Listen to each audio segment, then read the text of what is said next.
Bonjour les Gémeaux. Voilà, je passe à vous pour votre guidance du mois de juillet 2023. J'espère que vous allez bien, que tout le monde est en forme. Les vacances arrivent si elles ne sont pas déjà là. Voilà. Et j'espère que l'été va bien se passer pour vous, hein. On va voir un petit peu ce qu'on nous dit. Voilà. Alors, les énergies générales avec le pastoral tarot. Et sinon, pour le reste, toujours pareil, le financier, le professionnel avec l'oracle G, les relations sentimentales et autres avec le Sacré-Cœur. Et je vais vous tirer à la fin des petits messages de l'oracle des sirènes et des dauphins de Dorine Virtue que je voulais vendre déjà depuis un bon moment parce que je ne l'utilisais plus. Et là, il m'a appelé.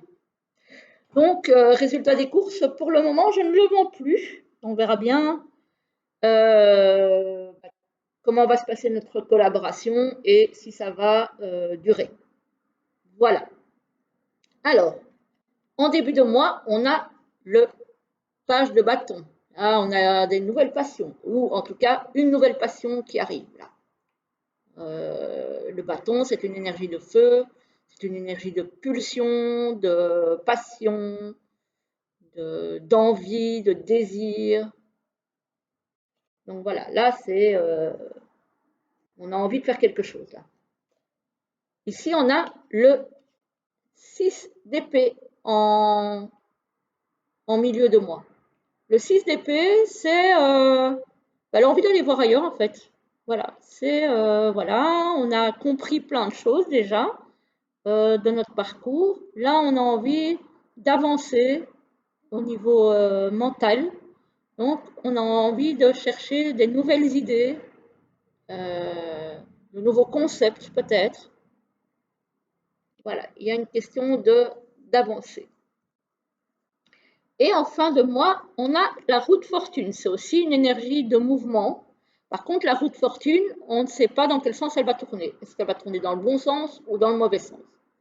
Donc là, on est un petit peu, je vais dire, suspendu à l'inconnu en fait. Hein. Voilà, on ne sait pas trop. Là, on avance, mais on ne sait pas trop dans quel sens on va avancer. Voilà. On va voir un petit peu ça en détail. Alors, ici, au niveau professionnel et financier, on a un déplacement, un voyage. Ça peut être un voyage professionnel. Hein. Enfin, ça peut. Je vois surtout le départ, le voyage, le déplacement professionnel. Là. Voilà. Ça peut être dans un autre pays, ça peut être dans une autre région que la vôtre. Hein. On a la certitude donc, par rapport à ce déplacement. Encore une fois, ça va parler à tout le monde. Il y en a qui ne font pas de déplacement professionnel. Hein. On a un accord. Peut-être que vous avez eu un accord pour ce déplacement. Peut-être un patron qui vous a autorisé effectivement à partir. On a une notion de paix, de sérénité au niveau professionnel et financier. Alors, on a une femme qui peut être proche de vous au niveau professionnel, mais qui n'est pas vous. Parce que sinon, je vous aurais sorti en rouge, pas en bleu. Donc, ça peut être une collègue, ça peut être une patronne, une chef de service, bon, bref, peu importe. Mais voilà, c'est peut-être la personne qui vous a autorisé à faire ce déplacement professionnel. On a de l'argent qui rentre, et ici j'ai la bougie. Moi, j'ai la notion d'héritage, peut-être. Voilà. Euh, Moi, ici, j'ai la notion de personne décédée. Donc, peut-être que ça ne va pas encore une fois parler à tout le monde, mais en tout cas, il y a peut-être certaines personnes qui sont concernées par un héritage. Donc, ça, c'est au niveau financier. Attention parce qu'il pourrait y avoir des médisances, de l'hypocrisie autour de vous. Peut-être par rapport au fait que vous avez eu un accord pour un déplacement professionnel, peut-être de la jalousie, hein, ou peut-être par rapport à l'héritage. Tout le monde sait très bien que quand on a des héritages, il y a un deuil dans la famille, ce n'est jamais très facile. Il y a souvent des disputes et des choses pas très belles. Voilà, ici on a, alors c'est soit le commerce, soit une notion d'équilibre. Voilà, ici les questionnements par rapport à peut-être un commerce que vous tenez, peut-être que les choses sont un petit peu difficiles en ce moment et que vous vous posez la question de savoir comment vous allez vous en sortir. Ou peut-être tout simplement au niveau financier ou professionnel, comment vous allez vous sortir peut-être d'une période, comment vous allez pouvoir retrouver l'équilibre. Ici, on a une invitation. Donc, ça peut être une réunion de travail, ça peut être une invitation, par exemple, pour un contrat, pour une promotion, pour quelque chose comme ça, qui va arriver peut-être pour certains avec du retard. Il va falloir attendre. Donc, pour moi, ça sera soit toute fin juillet, soit peut-être au mois d'août déjà. On a une invitation au niveau professionnel ou financier qui arrive avec retard. Ça peut aussi avoir à faire avec le fameux héritage, hein, que vous allez peut-être être convoqué par un notaire, un avocat pour une question d'héritage et que peut-être que cette invitation, cette convocation va arriver en fin de mois, voire peut-être début août. Voilà pour ce qui concerne pardon, le financier et le professionnel. Alors, au niveau relationnel et sentimental, on a le triangle amoureux. On a de nouveau le déplacement et le voyage. Alors, c'est peut-être le fait que vous allez partir qui va faire que vous allez peut-être rencontrer quelqu'un alors que vous êtes déjà en couple. J'ai dit peut-être, hein, ça ne concernera pas chacun d'entre vous. On a la solitude et l'isolement. Peut-être que vous aurez besoin du coup de réfléchir.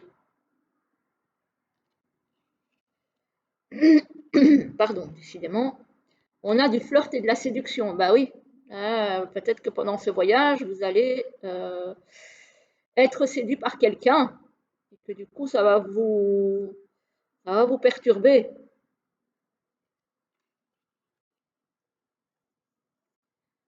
On a trahison, mensonge et déception. Bah oui, effectivement, quand il y a un triangle amoureux, bah forcément, il y a un des membres du couple qui peut se sentir trahi, effectivement. Et malheureusement, ça se termine avec une rupture. Alors, ça peut être la rupture du triangle amoureux avec la rupture avec l'amant ou la maîtresse. Ça peut être la rupture du couple officiel.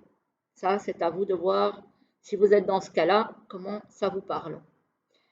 Mais effectivement, il y a bien une rupture, suite peut-être à cette solitude et à cet isolement qui vous aura fait réfléchir. Voilà, voilà. Alors, on va donc sortir deux petits messages de l'oracle des sirènes et des dauphins pour voir un petit peu pour vous, les Gémeaux, ce que ça raconte. Alors, pour les Gémeaux, s'il vous plaît, des petits messages pour le mois de juillet. Hop, en voilà un qui a volé. Et le deuxième, s'il vous plaît, pour les Gémeaux, pour le mois de juillet 2023. Avez-vous comme message? Ah ben voilà, il y en a un qui s'est retourné, on va le prendre. Voilà, alors voilà le premier et voilà le deuxième. Alors, je vous lis le premier qui vous dit « Mérite. Sachez que vous méritez la bonté sous toutes ses formes. un beau message. Et le deuxième, guérison paternelle. Votre pouvoir personnel augmente quand vous remettez au ciel tous les problèmes liés au père. Donc ça va parler aux personnes qui ont peut-être des relations difficiles ou qui ont eu des relations difficiles avec un papa. Voilà, voilà les amis, je vous souhaite un très beau mois de juillet. J'espère que cette guidance vous aura parlé et vous aura plu. Une petite seconde, j'arrive tout de suite. Voilà, je suis là, j'ai réceptionné un colis. Je vous ferai encore une review bientôt. D'ici là, donc, les Gémeaux, je vous souhaite un très très beau mois de juillet et une très belle journée. À très bientôt.